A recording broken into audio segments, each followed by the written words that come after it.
Hey, what's up, Closer fam? Welcome back to the timeline of Izuku Midoriya having the powers of Rex Salazar. And as always, we gotta jump back into our quick recap. When we last left off, Deku woke up from a pseudo coma and was told of his new destiny as the ninth holder of One for All. Due to the dangers his unmastered powers pose, he was not allowed to participate in the UA Sports Festival, which came down to a stalemate finals match between Todoroki and Bakugo. And after leaving the winner of this match in a poll for you guys to vote on, the majority of you voted that Todoroki would lose. We return to this story now. The finals match between Katsuki Bakugo and Shoto Todoroki raged on as explosions, ice, and gouts of flame flew wildly in their battle dance. Bakugo's maneuvering and dodging was finally beginning to wear his body down, and soon he'd be too tired to dodge or attack.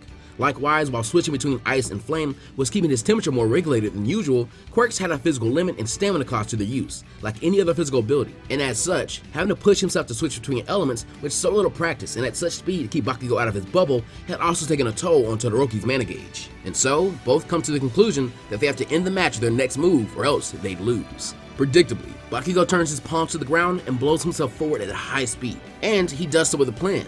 As much as he didn't like it, his time training with this timeline's Midoriya had given him a better mind for on-the-fly tactics for battle. Shoto would directly anticipate this opening move and stomp with his right side, erupting the largest block of ice he could towards Bakugo, who likely wouldn't be able to maneuver at such a high speed.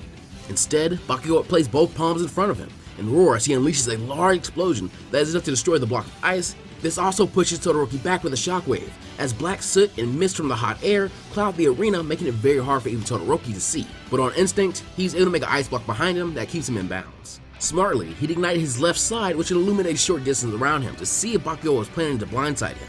Every now and then, he'd send out a burst of flame to sweep the area, but Bakugo hadn't approached. Then finally, something burst through the smoke, and knowing that using flames against Bakugo while his hands were sweaty could definitely hurt him very much, he decides to take a gamble and still shoots a huge flame towards the oncoming object, only to find it was Bakugo's UAPE shirt. This realization came in tandem with a bright blinding light going off near him, making him drop his flames to cover his eyes. This was Bakugo's stun grenade. By this time, the smoke was clearing up, but it was too late. He felt a sweaty yet strong right hand grab his left, and his vision would clear away to reveal the snarling grin of Bakugo. The message was clear: use your flames and risk blowing your hand apart. Use your ice and I'll blow your hand apart. At home, Izuku is kinda shocked at the well-executed plan. Todoroki and Bakugo stared at each other before the recommendation student would raise his right hand and formally forfeit the match, as the stadium went wild. Bakugo would then let his hand go and stomp away. Todoroki would follow after him and tell him that he knew Bakugo fractured his arms. He usually didn't use such big explosions when he didn't have his costume on. That last huge one was a doozy. Then he'd use the stun grenade afterwards, so the fracture probably got worse after that. That was why he didn't punch or hit him instead of waiting for him to give up. Bakugo would just scoff and ignore Todoroki, who tells him to go get himself patched up before the award ceremony, while Bakugo just growls that he pisses him off. Shoto quietly says right back at you, but he keeps walking beside Bakugo. At the end of the sports festival, we would still see Bakugo in first, Todoroki in second, and Tokoyami in third. But unlike in canon, Bakugo is virtually completely calm. He fought at full power and received Todoroki's full power in exchange. His only issue is that he was unable to just purely overpower Todoroki. It just meant that he still had people to get better than, hence his lack of boisterous gloating or boasting about the win. 2 days later, class 1A would all be patched up and ready for normal school days to resume. This includes the formerly out of commission Izuku Midoriya, who we open up on trying out his brand new vehicle build without a name. He'd been blueprinting this build since the sports festival, and afterwards, he finally got in touch with Hatsume and asked her opinion on it, and now was his first and best chance to try it out. The issue was, he by no means was confident enough to push it any faster than around the speed of a bicycle. And the other issue was, unregulated quirk use was a crime, so he was currently driving through alleyways and backways on a route to school. Like in canon, he'd run to Ida, and he would definitely be aware of the incident in Hosu City with Ingenium, and Ida would still be just as closed off as in canon. Though, he would scold his class rep for breaking the law, making Deku think he may just be alright. Once in class, Midnight would still be needed to oversee the students choosing their hero names. This event would go virtually the exact same as in canon, except for Deku's choice of name here. Remember, in the canon of this timeline, he does not receive the nickname Deku by Bakugo, as he wasn't really bullied by him. I just refer to him as such for simplicity, so Uraraka would never even have the chance to make Deku more fond of the name. Instead, in this timeline, Deku has currently had his powers for nearly a year now, and I believe that he would have came up with multiple epithets and hero names. His nanites allow him to generate machines out of his body parts, so he'd choose the name, Nanite Hero, Generator. And I think Midnight would instantly sign off on this name, as well as Bakugo actually cracking a small smirk at it. Aizawa would still elaborate on internships, and the students would begin making decisions on who they would be making their internships with. Though Midoriya did not participate in the sports festival, I believe All Might's old teacher would have sought to mentor the ninth holder of One for All. and so All Might would appear at 1A's door to speak with Deku about this, an event that would go virtually the exact same as in canon except for Deku mentioning that he initially wanted to intern under power loading. This would make All Might feel a bit bad as he realized that Deku had gained a lot from his colleague, but he assures Deku that Gran Torino wouldn't have put in a request if he didn't plan to help Deku drastically improve. This sways Deku, but he decides he wants to go and at least ask Power Loader if he'll be extremely busy during the week. He'd like to be able to at least email him if he came up with a build or a concept or an idea to modify one. Once at the support course workshop, he'd find that Power Loader was indeed on the list of 40 heroes willing to take in interns. But he had actually put in a request for Mei, Momo, and Izuku. But he does understand that there was a higher hero willing to take him on, and he respects Deku's drive to get better. With that, we can skip to when Aizawa will be saying goodbye to his students, and Deku and Uraraka telling Ida if he needs them to pick up his phone. Ida would give a fake smile and begin to walk away, but before he could get too far, he'd hear Bakugo call him by his root nickname of Four Eyes. Turning around, he'd have Bakugo order him not to die. Deku finds this weird, but he doesn't question it. However, he would come to regret not doing so soon. From here, the students will begin arriving to their internships, with most being the exact same as in canon, other than Yaoyorozu, who will be spending the week with Power Loader, not Uobami. This includes Bakugo going to the agency of the number 4 hero, Best Jeanist. Even though Bakugo was by no means rowdy at the sports festival, I do think the number 4 would still take an interest in Bakugo. I want to try and improve his personality. Though it would not be as rambunctious or aggressive, his style would still be kind of unsightly to Best Jeanist. That said, I believe with the small bit of tact that Bakugo had gained through this timeline, he could convince Best Jeanist to teach him some skills outside of appearance and etiquette. He would pretty much still do so through a basic tantrum, but as he wasn't as unsightly at the festival, Jeanist would cave and decide to help Bakugo with one of the small faults he saw in his quirk use. It seemed like Bakugo only had a single move that could be used to stop an opponent without actually harming them in his stun grenade technique. That just wouldn't do. A hero always needed a technique that could keep their clothes nice and clean. And beyond this, Best Jeanist is a hero less focused on straight combat and more focused on restraining opponents, so he would offer to help improve Bakugo's stamina and open his mind to a brand new way of using his quirk. Meanwhile, Deku would have arrived to Gran Torino's home and been introduced to the eccentric retiree. Think the old man is nuts, Deku would attempt to leave, and as he tries to do so, Gran Torino would drop his act, and asks Deku what it One For All done to his original quirk. Deku is pretty shocked at the quick change of personality before Gran Torino switches right back. It doesn't take long before Midoriya is convinced to get out his costume, which would be the newer costume beta version he received after his original was destroyed. This time it was just torn to shreds at the USJ when he was hit by Nomu. Remember, he kinda ragdolled against the ground at high speed, which isn't great for clothes. At first, Torino's speed is still too much for Deku. He had decided to grant the old man's wish in not holding back while on his home, and creates his favorite build for the sparring match, a pair of smash hands. Then begins trying to predict where his new mentor will attack from to counter him and hit him with a big punch. But he's much too slow. Torino would tell him this and urge him to quit using the power he had a good handle on and try using One For All. The power isn't as special as he thinks it is.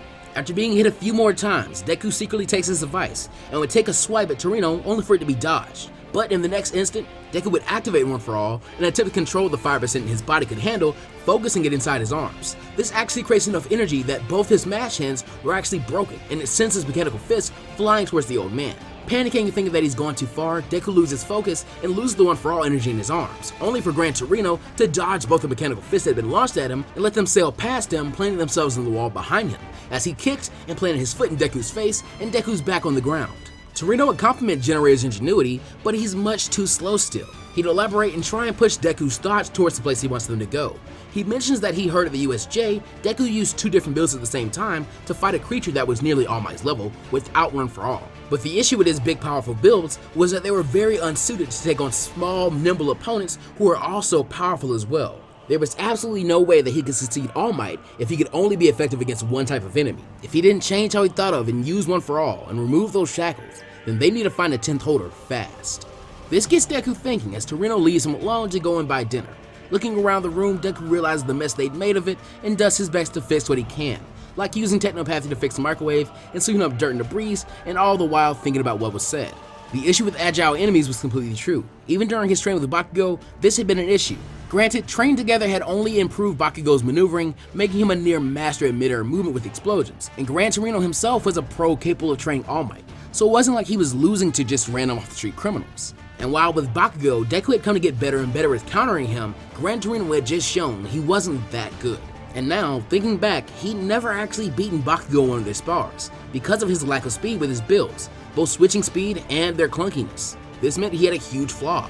This left him with one objective and 2 possible routes. The goal was to find a faster way of fighting. He could do this by learning to switch between All for One and nanites, or possibly create a new build that could be used for smaller opponents. He'd been thinking of such design since he discovered this new material his nanites could produce that was lighter and faster than his regular green builds were.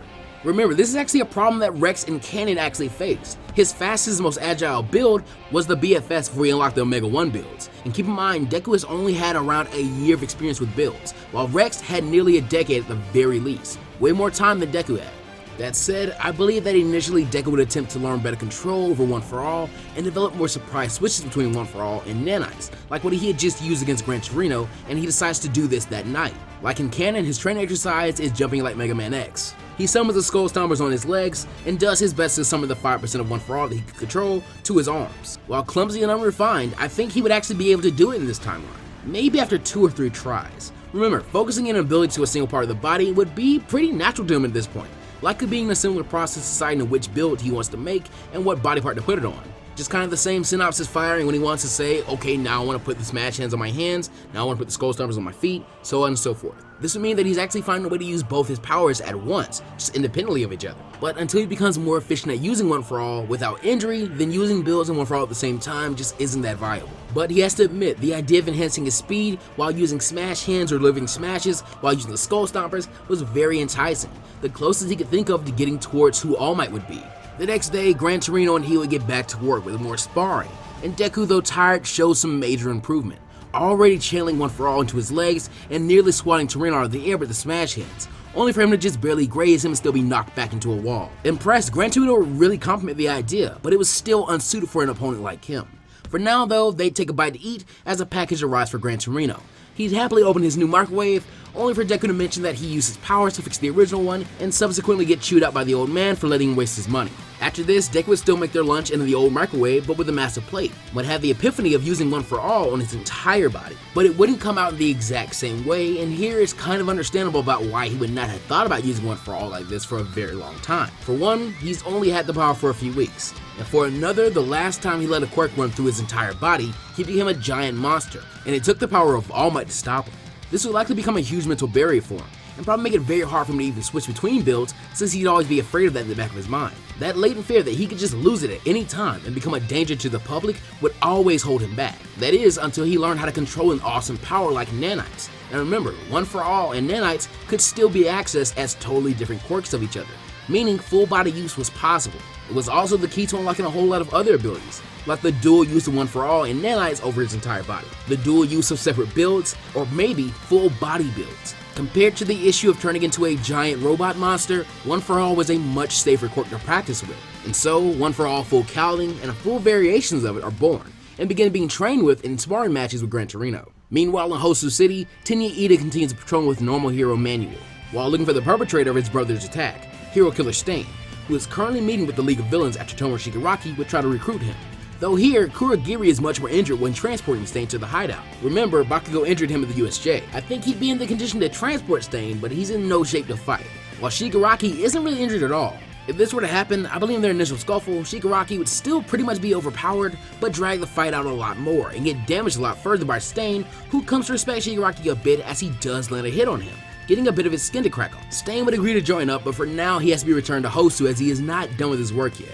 All For One agrees to give Shigaraki 3 of the currently available Nomus, and Gran Torino decides to take Deku out to fight different types of opponents. This sets the stage as things being very similar to canon, so a Nomu would still attack their train, and Deku would get involved and jump off the train and activates his vehicle build, having no qualms at heading off at full speed towards the destruction of Hosu City. Ida's initial encounter with Stain would be the exact same as in canon, though here before the boy can be killed, the sound of a strange kind of engine rings out, and there is Deku, using his full cowling, mode unnamed build. Seeing the situation, Deku would break his legs out of the build as he rockets forward and decks the villain across the face, knocking him back even further than he did in canon. The initial dialogue will be pretty similar as Deku weighs his options. With the smash hands, he thinks he'll definitely be able to get both the injured hero and Ida out of the alleyway and hopefully go and find a pro.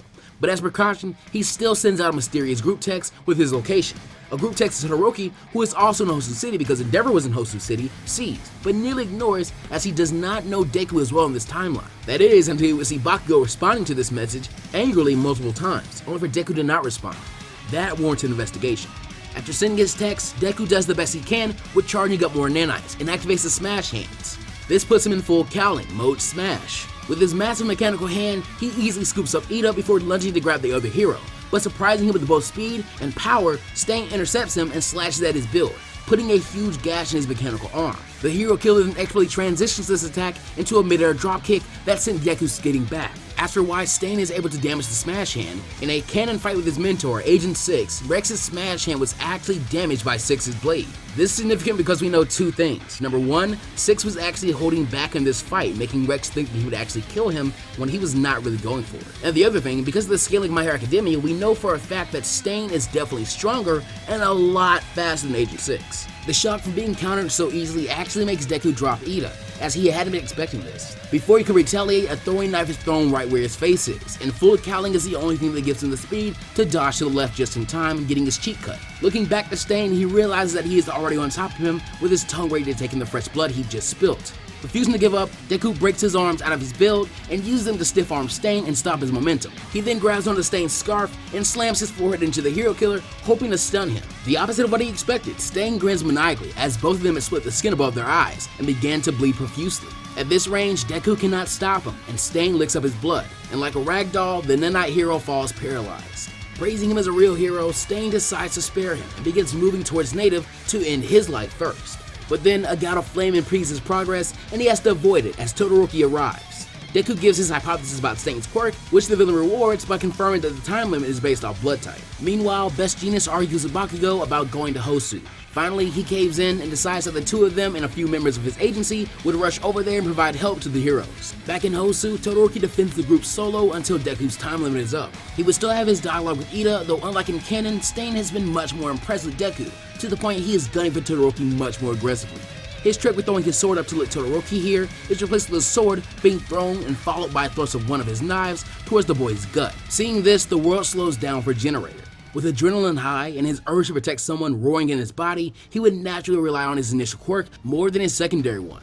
But the full body ample full cowling would only enhance this. On instinct, his mind created a build perfectly suited to protecting someone from far away, and the two gauntlet-like objects form on Deku's arms. These two objects project a strange energy, which are actually just hypercharged atoms. Reaching his hand towards Todoroki, the energy fades from the gauntlets and reappears in a bubble around his classmate. In the canon of Generator X, this build is known as Block Party, and Deku has just come up with it on pure instinct alone. Stain is shocked as his knife shatters on the force field, and even more so when Deku plows into him with an undisciplined shoulder check. With a moment to breathe, Todoroki pulls some of the throwing knives that were lodged in his arm out and asks Deku how he's doing this, and the other boy asks him to fight now and don't look a gift horse in the mouth since he has no idea. Stain would once again launch into fighting the two, noting that Deku is no longer bleeding from his cuts. In fact, they seem to have stopped bleeding completely, almost as if he's already healed. When attacked directly, the energy bubble disappears from Todoroki, and the energy returns to the shield form on Deku's gauntlets as he blocks every slash he could, struggling to keep up and listening to Todoroki's warning on dodging. Nowhere near as experienced as Stain, Midori would screw up and not only have his gauntlet damaged when Stain would smash the handle of his sword into it, and instead of slashing at it, forced it to swing down as Stain flipped back and speared his metal spiked shoe into the gauntlet, and Deku's arm actually under it. This caused the shield on that arm to disappear and fall apart, and with one shield, Deku tries blocking, but he is easily cut once again, and his blood is licked by Stain. He then heads towards Todoroki once again, Inteno bisecting him. Generator is stunned by Stain's quirk, while Shoto is stunned by his speed, and both boys drift the next second. But just then, Ida regains control over his body and zooms forward to save Todoroki. With room made, Todoroki tries to blast Stain again and keep him from getting too close, but we all know how the next bit of this would go. Regaining control of his body, Deku releases his new shield build, as he still had no idea how he made it, though he does have enough stamina to shroud himself in full cowling one more time. The new build being made of that blue metal instead of the usual green had apparently drained his nanites for the moment. With this, Stain is defeated the exact same way as in canon, while Endeavor and Gran Torino finish off nearly every noble in the city, except the one that flies. Though here in this timeline, there is one more major change of this part. That as the tired Deku is not carried off by the winged Nomu, it wouldn't even get a chance. The creature is quickly binded up by denim threads, leading back to the number 4 hero, and is easily restrained. Stain would wake back up and try to resume the fight to the exact same ending as in canon. Later in Hosu City Hospital, Bakugo will be angry at not participating in the fight with Stain, and will be asking his classmates for details on it. The boys will be told of their law breaking and be let off with a warning. Once the adults had left, it was just the 4 students of Class 1A in their hospital room. Looking over to Ida, Deku asks a question. Would he mind if he named his new vehicle build the Ingenium engine? And Ida says yes, he'd like that a lot. And that, Closer Fam, is where I'll be leaving this timeline off for right now. So, yo, Plus Ultra fam, before we go, I just wanted to admonish on a few things here. This part almost went completely differently, or it could have been a lot longer, because I really played with the idea of Stain becoming an Evo here. The end result I ended up coming to was, because the events aren't the exact same as Generator X, the entire world in that timeline, or that universe basically, are infected with nanites. Nanites are everywhere. They're in the plants, the ground, the soil, the food you're eating. They're everywhere in Generator X.